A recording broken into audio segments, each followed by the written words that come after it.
नमस्कार, मैं हूं आपके साथ नम्रता और मेरे साथ है मेरे सहयोगी नवेद कुरैशी। बात करने जा रहे हैं आम आदमी पार्टी की। आम आदमी पार्टी को एक बड़ी कामयाबी हाथ लगी है और राष्ट्रीय पार्टी का दर्जा उसको चुनाव आयोग ने दे दिया है। तो आज का हमारा मुद्दा यही होने वाला है, इसी पर चर्चा होगी। चर्चा इस पर भी होगी कि कोई भी पार्टी राष्ट्रीय पार्टी कैसे बनती है, और सबसे बड़ी बात यह है कि देखिए आम आदमी पार्टी जिस तरह से आगे बढ़ रही है, ये खतरा है बाकी पार्टियों के लिए। मतलब कांग्रेस ले लीजिए, बसपा ले लीजिए, सपा ले लीजिए, ऐसा नहीं कि उनका वोट परसेंटेज नहीं है, लेकिन दिन पर दिन वो लोग पिछड़ते जा रहे हैं। और अब उनके सामने चुनौती सिर्फ बीजेपी को पछाड़ना नहीं है, बल्कि आम आदमी पार्टी से लड़ना भी है, क्योंकि जिस तरीके के हालात बन रहे हैं नाविद सर, इन सबको अब ये डर लगने लगा है कि आम आदमी पार्टी ने खा ना जाए और आने वाले सालों में हम ये देखें कि आम आदमी पार्टी और बीजेपी ही नजर आ रही है। देखिए, गठबंधन जो होता है, गठबंधन जो है, अगर कोई भी पार्टी को अगर मौका मिले तो गठबंधन कभी नहीं करना चाहिए। गठबंधन अगर आप करते हैं, मतलब आप अपने लोगों के साथ जो है चीज़ों को मैनेज करने की कोशिश करते हैं, आप अपने लोगों का जो है उनको मनाने की कोशिश करेंगे। जैसे आज अगर उत्तर प्रदेश में गठबंधन होता है सपोज, तो सपा बसपा कांग्रेस गठबंधन करती है, तो सपा के जितने कार्यकर्ता थे, टिकट के जो दावेदार थे, वो आपको अपनी सीटें काट के उनको देनी पड़ती है। तो बेसिकली आप अपने उम्मीदवारों को, आप अपने कार्यकर्ताओं को भी दुखी करते हैं गठबंधन में। और गठबंधन का नतीजा ये होता है कि आप आज तो गठबंधन में हैं, क्यों? क्योंकि आपके सामने बीजेपी है, लेकिन कल को जब बीजेपी नहीं रहेगी तो लड़ना तो आपने आपस में ही है। जब आपको आपस में ही लड़ना है तो उससे आपका कार्यकर्ता टूटता है। कार्यकर्ता इसलिए टूटता है क्योंकि सालों से आप जिसके खिलाफ लड़ते आए, अब उसी से आपने हाथ मिला लिया। तो गठबंधन धर्म जो है पॉलिटिकल पार्टियों का, उसका लंबे वक्त में अगर देखें तो किसी एक पार्टी को तो नुकसान होता ही है। जैसे जो बड़ी पार्टी होती है वो सर्वाइव करती है, जो छोटी पार्टी होती है वो और सिकुड़ती चली जाती है। हमने पंजाब देखा, पंजाब के अंदर अकाली दल देखा, कैसे अकाली दल छोटा सिकुड़ता चला गया, बीजेपी वहां पर अस्तित्व में आ गई। ऐसे आप महाराष्ट्र देखिए, शिवसेना के साथ ये हुआ है। तो इधर अगर आप उत्तर प्रदेश में आएंगे तो कांग्रेस के साथ ऐसा हुआ है। तो जगह जगह पर ये होता रहा है। लेकिन हाँ, आम आदमी पार्टी वाकई इस वक्त बड़ी परेशानी है उन तमाम दलों के लिए। बीजेपी के खिलाफ ये जो एकजुट हो रहे हैं, ये नहीं देख रहे हैं कि इधर बीजेपी के खिलाफ तो ये मुहिम बना रहे हैं, लेकिन इधर आम आदमी पार्टी जिस तेजी के साथ आगे बढ़ रही है, आप देखिए विकल्प के तौर पर दिखाई दे रही है। अभी अगर बीजेपी की सबसे बड़ी ताकत कोई ये है तो वो ये है कि बीजेपी के सामने कोई विकल्प नहीं है।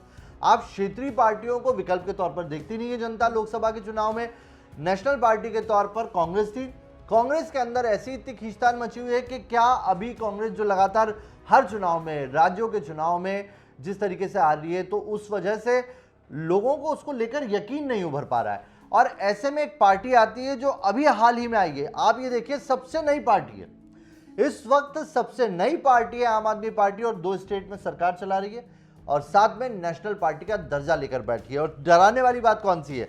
डराने वाली बात यह है कि टीएमसी से दर्जा ले लिया गया, एनसीपी से दर्जा ले लिया गया, यानी कि ममता बनर्जी और शरद पवार, जो कि विपक्षी एकजुटता की बात कहते हैं, जो प्रधानमंत्री बनने के ख्वाब है दोनों के, वो अब क्षेत्रीय पार्टियां हो गई है। और आम आदमी पार्टी के अरविंद केजरीवाल नेशनल लीडर हैं।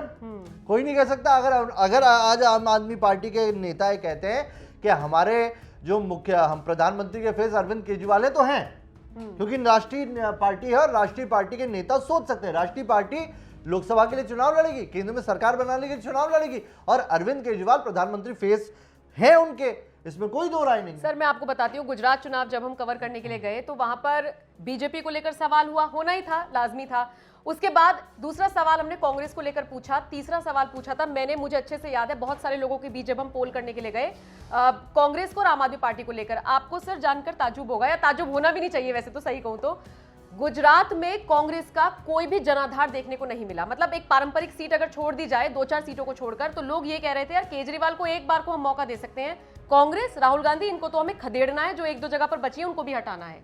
तो इसी से आप समझ सकते हैं कि आम आदमी पार्टी, सोचिए गुजरात जैसे क्षेत्र में जाकर चुनाव लड़ती है, जो उसका ना गढ़ है ना कुछ है, कहां से उठी कहां तक पहुंच गई और धीरे धीरे कैसे अपनी पैठ बना रही है। पंजाब में सरकार बना ली तो आगे तो बढ़ रही है, वोट परसेंटेज तो उसका बढ़ रहा है, जो उसको मजबूती दे रहा है। फिर हमने एमसीडी के चुनाव देखे, आम आदमी पार्टी जिस तरह से आगे बढ़ रही है वो कांग्रेस, बसपा, सपा, एआईएमआईएम इन सभी पार्टियों के लिए खतरे की घंटी है।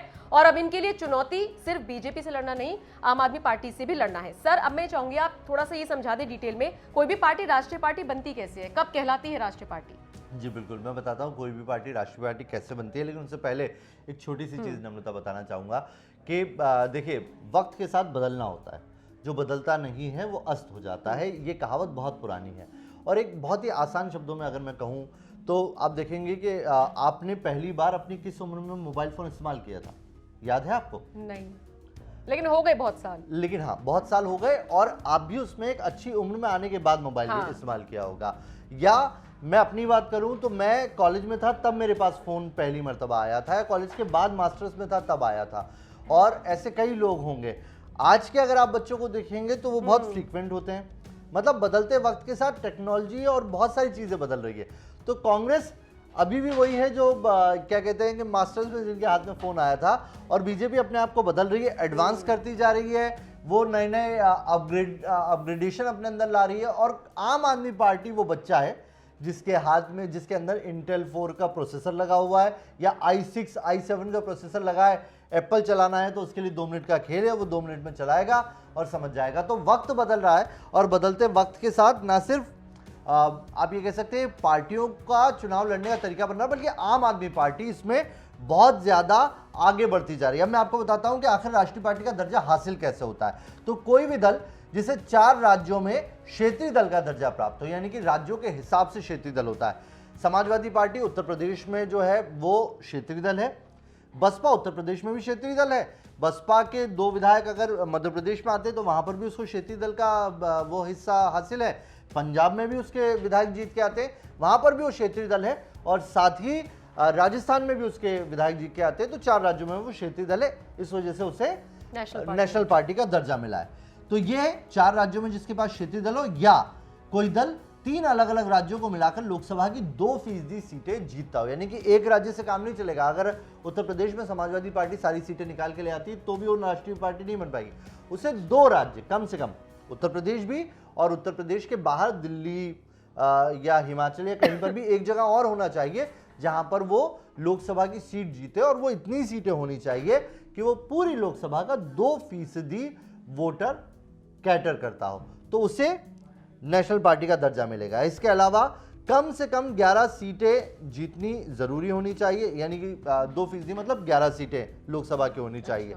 या फिर कोई पार्टी 4 लोकसभा सीटों के अलावा विधानसभा चुनाव में 4 राज्यों में 6% वोट हासिल करती हो, उसे भी राष्ट्रीय पार्टी का दर्जा मिलेगा। यानी कि सिर्फ लोकसभा के चुनाव जीतने से नहीं होगा, विधानसभा चुनाव में वोटिंग परसेंटेज आपका कितना आता है उस पर भी ये बहुत डिपेंड करता है। और अभी जो ताज़ा आंकड़े आए हैं, उन ताज़ा आंकड़ों के बाद अगर आप देखेंगे तो अभी पूरे देश में कौन कौन सी हैं जो राष्ट्रीय पार्टी बाकी हैं, उन पर अगर नज़र डालेंगे तो आपकी एक बीजेपी है, एक आपकी आम आदमी पार्टी हो गई है, दूसरी कांग्रेस है आपकी, बसपा एक पार्टी है, एक लेफ्ट पार्टी है, और एक है एनपीपी जो वहाँ की है पूर्वोत्तर की पार्टी है। तो ये पार्टियां बची हैं जो अब नेशनल पार्टी है। बाकी सारी पार्टियां जो है वो अब सिर्फ राज्य की पार्टियां बची हुई हैं, और आम आदमी पार्टी उन जगहों पर सबसे ज्यादा अटैक कर रही है जहां पर कांग्रेस कमजोर होती दिख रही है। आप देखिए, बीजेपी है तो क्लियर कट बीजेपी आ रही है, जीत रही है। आम आदमी पार्टी कहां पर जीत के आ रही है, जहां पर कांग्रेस थोड़ी सी कमजोर है और लोग बीजेपी के साथ नहीं जाना चाह रहे हैं। मतलब आप समझ रहे हैं, बीजेपी और कांग्रेस दोनों के विकल्प के तौर पर आम आदमी पार्टी अपने आप को एस्टेब्लिश करने में कामयाब रही है। यानी कि पार्टी अगर 2 धुरी में लड़ाई होगी तो आने वाले वक्त में आम आदमी पार्टी से दूसरी पार्टियों को तो खतरा है, सबसे ज्यादा खतरा कांग्रेस को है। फिर बीजेपी और आम आदमी पार्टी में लड़ाई होगी, कांग्रेस अपना पूरा वजूद खत्म कर चुकी है। और ये पंजाब और गुजरात के चुनावों को देखकर आप अंदाजा लगा सकते हैं कि गुजरात में सीधे सीधे तौर पर बीजेपी आ गई, और पंजाब में हमने देखा कैसे कांग्रेस को बाहर फेंका आम आदमी पार्टी ने, और अपनी जो पैठ है वो लोगों के बीच बनाने में कामयाब हुई। तो मुझे लगता है राष्ट्रीय पार्टी का दर्जा किसी पार्टी को कैसे मिलता है ये आपको समझ में आ गया होगा। आम आदमी पार्टी आने वाले वक्त में किस तरह से बाकी पार्टियों के लिए बीजेपी को छोड़कर चुनौती बनती जा रही है, ये आपने समझा। अब आप इस खबर पर क्या राय रखते हैं, कमेंट करके जरूर बताएं।